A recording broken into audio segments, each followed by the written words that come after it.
ودين الحق والصلاة والسلام على من كان نبيا وآدم بين الماء والطين. سبحان اللہ. أما بعد فأعوذ بالله من الشيطان الرجيم.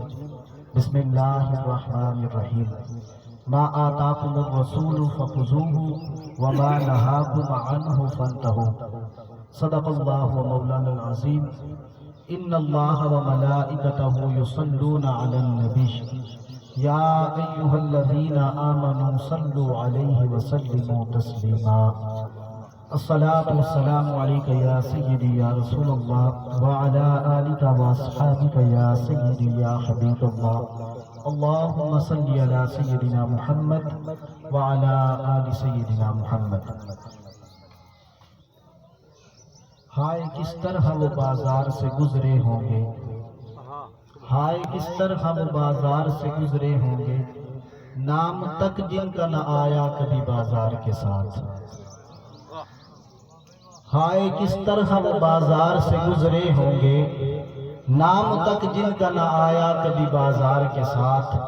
اور دربار دمشق میں وہ صرف زینب کا خطبہ نہ تھا، زور حیدر کا بھی تھا قوت گفتار کے ساتھ. دربار دمشق میں وہ زینب کا خطبہ نہ تھا، زور حیدر کا بھی تھا قوت گفتار کے ساتھ. اور جبریل امین بول رہے ہوں جیسے، جبریل امین بول رہے ہوں جیسے، حکمت کے گوہر رول رہے ہوں جیسے. اور دربار کوفہ میں زینب کا خطاب زینب کے لہجے میں علی بول رہے ہوں جیسے. حضور نبی اکرم نور مجسم احمد مجتبیٰ سیدنا و مولانا محمد مصطفیٰ صلی اللہ علیہ وآلہ وصحبہ وبارک وسلم کی بارگاہ بیگس پناہ میں سامعین کرام وقت مختصر ہے، ورنہ میں اپنے مضمون کو دو حصوں میں تقسیم کرتا. اب وہ دو حصے مضمون کے بیان کرنے ممکن نہیں ہے کیونکہ وقت مختصر ہے، تو میں ان دونوں چیزوں کو ایک چیز میں جمع کر لیتا ہوں. آپ کو پتا ہے کہ یہ جو محفل ہے یہ اصالِ ثواب کی محفل ہے، اور کوئی بھی محفل ہو کسی نسبت سے بھی ہو، اس نسبت میں آقا علیہ السلام کی ذات ضرور شامل رہتی ہے، کیونکہ حضور علیہ السلام کے صدقے ہی سارا دین ملا. تو دین کی بات جہاں بھی ہوگی آقا علیہ السلام ساتھ ہوں گے. اور حضور علیہ السلام سے تعلق کا تقاضا یہ ہے کہ مضمون بیان کرنے تو ممکن نہیں ہے، تو میں آپ کو مختصر وقت میں یہ سارا مضمون ایک ہی مضمون کے اندر جس میں اصالِ ثواب ہوگا اور ساتھ یہ چیزیں چلتی رہیں گی آپ کو سمجھا دیتا ہوں. کتاب کا نام ہے صحیح بخاری، جلد اول صفحہ نمبر 144. یہ ذہن میں رکھیے گا حوالہ. کتاب کا نام ہے صحیح بخاری، جلد اول صفحہ نمبر 144. پھر کتاب الشروط، دو جگہ پر روایت آئی. کتاب کا نام ہے مشکات المصابیح، اس کے اندر بھی روایت موجود ہے. کتاب کا نام ہے سلسلۃ الاحادیث، جس کو ناصر الدین البانی نے بھی کہا کہ اس میں روایات صحیحہ جمع کی گئی ہیں، اس میں بھی یہ حدیث شریف آئی. اور اس حدیث کو لکھنے کے بعد علامہ ابن حجر اسقلانی فرماتے ہیں ھذا حدیث صحیح الاسناد، یہ جو حدیث ہے اس کی سند صحیح ہے. اور عمدۃ القاری میں ملا علی قاری رحمۃ اللہ تعالی علیہ جلد 7 میں لکھتے ہیں، کہتے ہیں اسنادہ صحیح، یہ جو روایت ہے اس کی ساری سند صحیح ہے. آپ کو تحقیق اس لیے دے رہا ہوں کیونکہ تقریباً اگلے سارے مضمون کی بنیاد اس حدیث پر ہوگی. اس لیے میں نے پہلے آپ کو بتایا کہ علمی دنیا میں اس حدیث کا بہت بلند مقام ہے. اب وہ حدیث شریف کیا ہے؟ حدیث روایت کرنے والی ہستی ہیں حضرت انس بن مالک. اور انس بن مالک رضی اللہ تعالی عنہ یہ وہ ہستی ہیں جنہوں نے 10 سال تک نبی مکرم صلی اللہ علیہ وسلم کی خدمت کی، آقا علیہ السلام کی صحبت میں رہے، حضور صلی اللہ علیہ وسلم کے پاس رہے. حضرت انس بن مالک فرماتے ہیں قال قال رسول اللہ صلی اللہ علیہ وسلم، فرماتے ہیں اللہ کے نبی صلی اللہ علیہ وسلم نے ارشاد فرمایا کہ ان العبد اذا وضع فی قبرہ کہ بے شک بندے کو جب اس کی قبر میں رکھ دیا جاتا ہے، میں آپ کو یہ مضمون اس لیے سمجھا رہا ہوں کہ آپ یہ نہ کہیں کہ اس موضوع پر تو بات ہی نہیں کی جس موضوع کو بیان کرنے کے لیے لوگ جمع ہوئے تھے، تو اسی موضوع سے بات شروع کر رہا ہوں۔ دیکھیے فرماتے ہیں کہ جب بندے کو اس کی قبر میں رکھ دیا جاتا ہے اتاہو ملکانی، تو اس بندے کے پاس دو فرشتے آتے ہیں فیقعدانہ، اور اس کو اٹھا کر بٹھا دیتے ہیں۔ اب وہ بندہ جس کو قبر میں اٹھا کر بٹھا دیا جاتا ہے، یہاں پر بعض لوگ سوال کریں گے کہ فوت ہونے والا فوت ہو گیا، یہ مرنے کے بعد اٹھ کر بیٹھا کیسے؟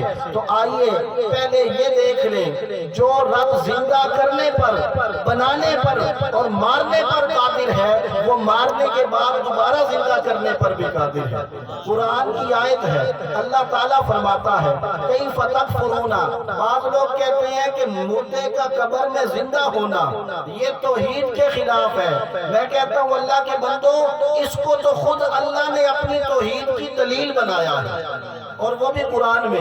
اٹھائیے پہلا پارہ، اللہ تعالیٰ فرماتے ہیں کیف تکفرون باللہ، تم کیسے اللہ سے کفر کر سکتے ہو، کیسے اللہ کا انکار کر سکتے ہو، کیسے اس کی توحید سے بھاگ سکتے ہو، حالانکہ وہ ہے کنتم امواتا فاحیاکم، وہ ہے کہ جب تمہارے اندر کوئی جان، کوئی رمق، کوئی زندگی نہ تھی، اس نے تم کو زندگی دی، اور پھر جب تم زندہ ہو گئے کیف تکفرون باللہ کنتم امواتا فاحیاکم ثم یمیتکم، پھر وہ تمہیں موت دیتا ہے، ثم یحییکم، اس موت کے بعد پھر خدا زندہ کرتا ہے۔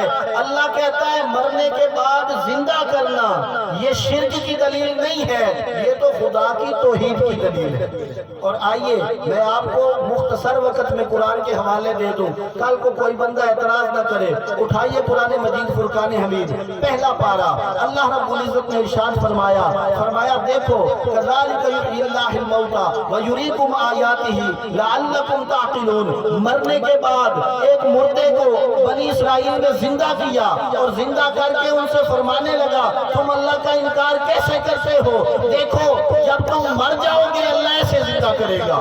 اٹھائیے دوسرا پارہ، اللہ تعالیٰ نے ارشاد فرمایا الم تر الی الذین خرجوا من دیارہم وہم الوف حذر الموت، وہ لوگ تھے گھروں سے نکل گئے تھے، ہزاروں کی تعداد میں تھے، اللہ تعالیٰ نے سب سے کہا موتو، مر جاؤ، جب وہ مر گئے اللہ رب العزت فرماتا ہے ثم احیاہم، ہم نے ان کو پھر دنیا کی زندگی دے دی۔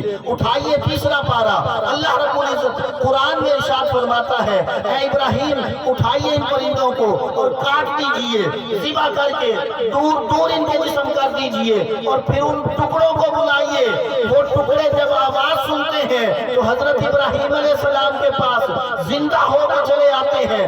اٹھائیے قرآن مجید فرقان حمید چوتھا پارہ، اللہ رب العزت ارشاد فرما رہے ہیں لا تحسبن الذین قتلوا فی سبیل اللہ، تم لوگ گمان بھی نہ کرنا جو اللہ کی راہ میں شہید ہوئے کہ یہ مردہ ہے، یہ ایسے زندہ ہے کہ تم اپنی عقلیں دوڑا کے بیٹھ جاؤ، تمہیں ان کی زندگی سمجھ بھی نہیں آئے، ایسے عظیم زندہ۔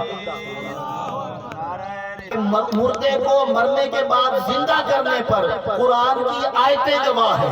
اب آگے چلیے، صحیح بخاری میں ہے اللہ کے نبی نے فرمایا فرشتے آتے ہیں اس کو اٹھا کر بٹھا دیتے ہیں۔ باقی ساری کتابوں میں سوال تین ہیں، امام بخاری صحیح بخاری میں ایک جگہ پر نہیں دو جگہ پر بھی روایت لائے ہیں، تو امام بخاری نے دونوں جگہوں پر اس روایت میں ایک ہی سوال نقل کیا ہے، باقی دو سوال نقل نہیں کیے۔ میں وقت کے اختصار کے لیے جو سوال امام بخاری نے لیا ہے اسی سوال کو بیان کرتا ہوں۔ امام بخاری کہتے ہیں بندے کو اٹھا کے بٹھا دیا جاتا ہے اور اس بندے سے پوچھا جاتا ہے اے مرنے والے اب تو قبر میں آیا ہے، بتا ما کنت تقول فی حق ھذا الرجل لمحمد صلی اللہ علیہ وسلم۔ عربی جاننے والے لوگ یہ چیز اچھی طرح جانتے ہیں کہ جب مضارع کے اوپر کانا یکونو آ جاتا ہے تو وہ ماضی کے ساتھ متعلق ہو جاتا ہے، ماضی کے ساتھ خاص ہو جاتا ہے۔ اس حدیث کا ترجمہ یہ بنتا ہے اے مرنے والے آج جو تو قبر میں آیا ہے اب یہ بتا کہ حضرت محمد مصطفیٰ صلی اللہ علیہ وسلم کے بارے میں کیا کہتا تھا۔ یہ نہیں کہتے کہ بتا کیا کہتا ہے، اب تو آنکھوں کے سامنے دیکھ رہا ہے اور راستہ ہی کوئی نہیں، اب تو مالک و مولا ہی کہے گا نا، لیکن آج لے ان کی پناہ، آج مدد مانگ ان سے، پھر نہ مانیں گے قیامت میں اگر مان گیا۔ دنیا کا پوچھا جاتا ہے، آج قبر کا نہیں پوچھا جا رہا۔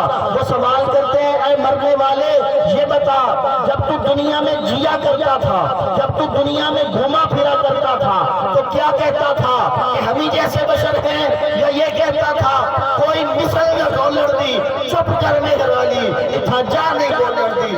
بتا جب دنیا میں تھا تو یہ کہتا تھا کہ حضور سے مانگنا شرک ہے، یا یہ کہتا تھا چولی ہی میری تنگ تھی کیا مانگتا ہوں سے؟ وہ تو کہتے رہے مانگ ذرا اور بھی کچھ مانگ۔ بتا جب دنیا میں جیا کرتا تھا تو کیا کہتا تھا؟ دیوار کے پیچھے کا علم نہیں، یا یہ کہا کرتا تھا کہ آقا علیہ السلام جو ہو چکا ہے جو ہوگا حضور جانتے ہیں۔ بتا جب تو دنیا میں جیا کرتا تھا اس وقت کیا کہا کرتا تھا کہ ان کے ہاتھ ہمارے جیسے ہیں، یا یہ کہا کرتا تھا کہ ان کے بازو کی قوت پہ لاکھوں سلام، یہ کہتا تھا کہ ان کی آنکھیں میری جیسی ہیں، یا یہ کہتا تھا ان کے کان میرے جیسے ہیں، یا تیری زبان سے یہ نکلا کرتا تھا دور و نزدیک سے سننے والے وہ کان لانے کرامت پہ لاکھوں سلام۔ وہ عقیدہ بتا جو دنیا میں تیرا مصطفیٰ کے متعلق تھا۔ ہر میت سے سوال ہوتا ہے اور اس سے پوچھا جاتا ہے بتا آقا علیہ السلام کے متعلق تیرا عقیدہ کیا تھا؟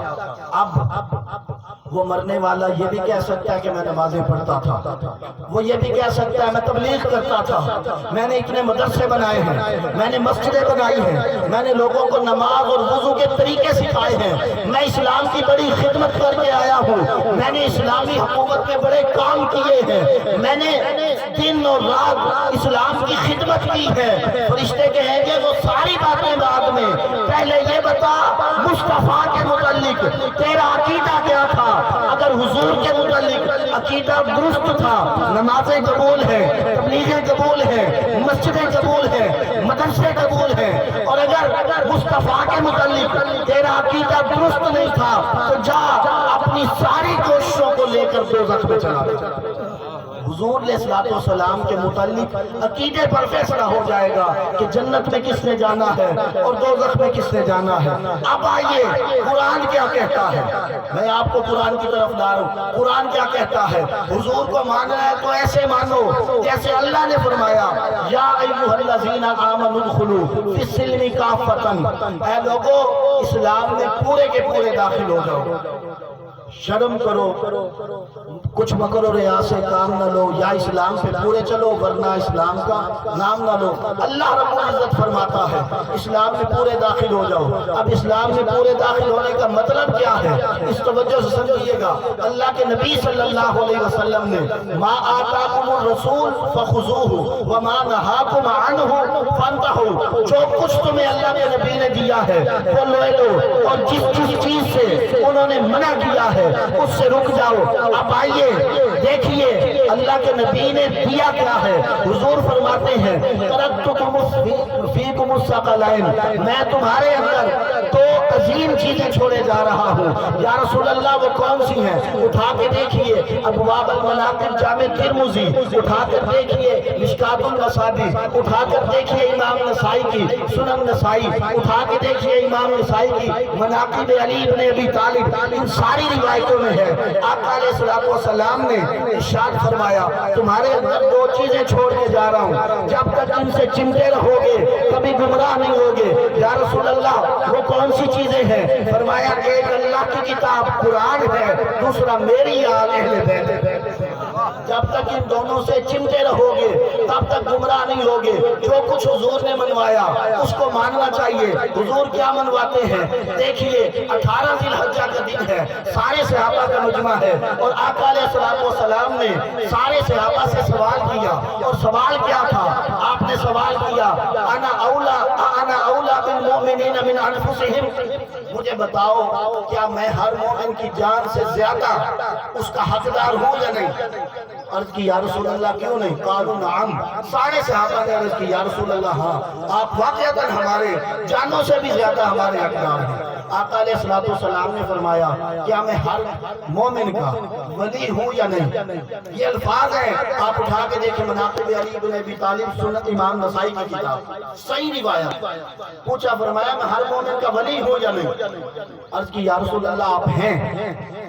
تو حضور علیہ السلام نے آگے ارشاد فرمایا، ایسے ہاتھ پکڑا سیدنا مولا کائنات حضرت علی شیر خدا کا، یوں بلند کیا اور بلند کر کے آقا علیہ السلام نے ارشاد فرمایا سن لو، من کنت مولاہ فہذا علی مولاہ، جس کا میں مولا ہوں اس کے علی مولا ہے۔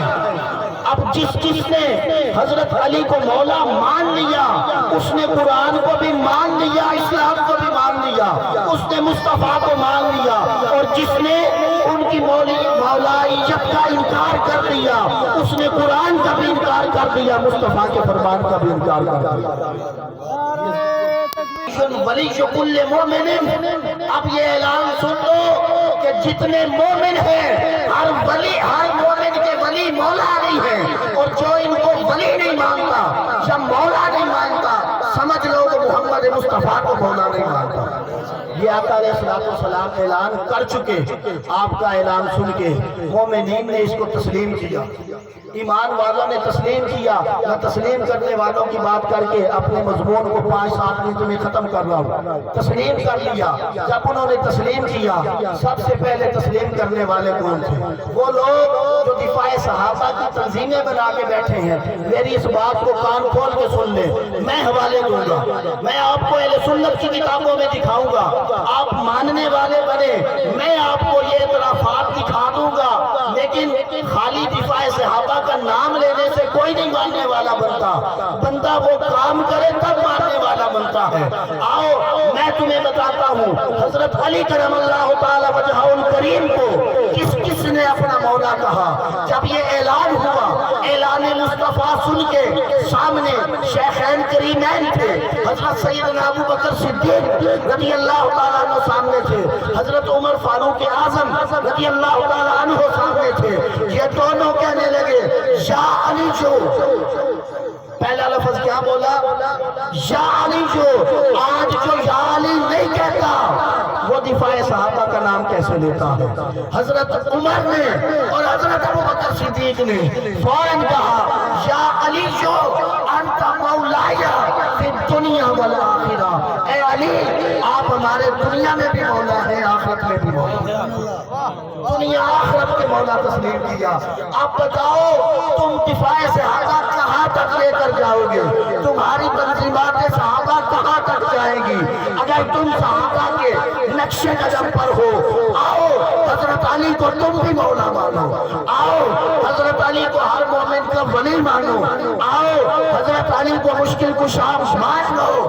اگر تم یہ مانتے ہو تم صحابہ کے راستے پر ہو، اگر تم یہ نہیں مانتے نہ تمہارا صحابہ سے کوئی تعلق، نہ مصطفیٰ سے کوئی تعلق، نہ حدیث سے کوئی تعلق، نہ قرآن سے کوئی تعلق، تم لوگ اور وہ حق کیا ہے؟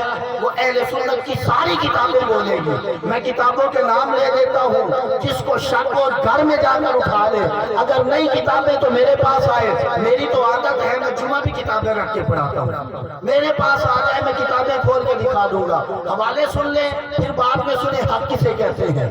اہل سنت کی ہماری کتاب صحیح بخاری شریف، ہماری کتاب جامع ترمذی کتاب المناقب، ہماری کتاب مشکات المصابیح، ہماری کتاب جس میں امام حاکم نے روایات کو جمع کیا، الحاکم للمستدرک، المستدرک للحاکم، اس میں امام احمد بن حنبل کی اور باقی لوگوں کی، حتیٰ کہ مسند حمیدی جس کو امام بخاری کے استاد نے مرتب کیا، یہ ساری حدیث کی کتابیں ہیں۔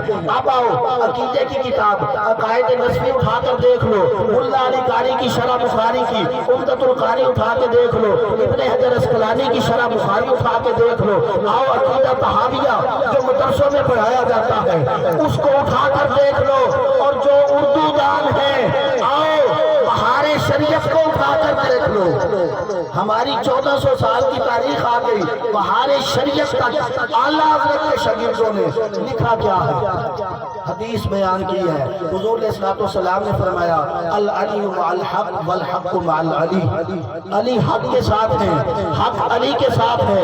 اہل سنت کی جتنی عقائد کی کتابیں ہیں ہر ایک کتاب میں لکھا ہوا ہے جہاں کہیں بھی اختلاف ہوا ہے جو رائے حضرت علی کی ہے وہ حق ہے، جو اس کے خلاف ہے وہ باطل ہے۔